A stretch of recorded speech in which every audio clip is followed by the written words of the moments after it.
போன வாரம் ஒரு சகோதரி எனக்கு மெசேஜ் பண்ணியிருந்தாங்க. அந்த மெசேஜ் பார்த்து எனக்கு ரொம்ப சந்தோஷமாய்.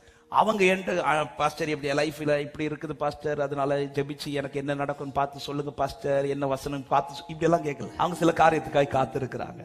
அந்த காத்திருக்கிற காரியத்துக்காக ஆண்டவர் ஒரு வார்த்தையை கொடுத்திருக்கிறார். அந்த வார்த்தையை அனுப்பிட்டு அவங்க என்கிட்ட எதுக்கு கேட்டாங்க தெரியுமா? பாஸ்டர், இந்த வார்த்தை ஆண்டவர் எனக்கு கொடுத்திருக்கிறார், இதை நான் சுதந்திரிக்கிறதற்கு நான் என்ன செய்யணும்ட்டு எனக்கு சொல்லிக் கொடுங்க பாஸ்டர். இதை நான் சுதந்திரிக்க வசனம் கிடைச்சிச்சு, ஆனா சுதந்திரிக்க ஏதோ ஒரு வே இருக்கணும்ல, அதுக்கு நான் என்ன செய்யணும்னு எனக்கு சொல்லிக் கொடுங்க. எத்தனை பேர் இப்படி கேட்டிருக்கிறோம்? வாக்குத்தத்தத்தை கேட்டதும் எப்ப செய்வீர், என்னைக்கு செய்வீர், எப்படி செய்வீர், செய்யறதே பார்த்துட்டு இருக்கிறோம். ஆண்டவர் நம்மளை பார்த்துட்டு இவ எப்ப செய்வா, அதனால சொல்றாரு என் வேலை இன்னும் வரல.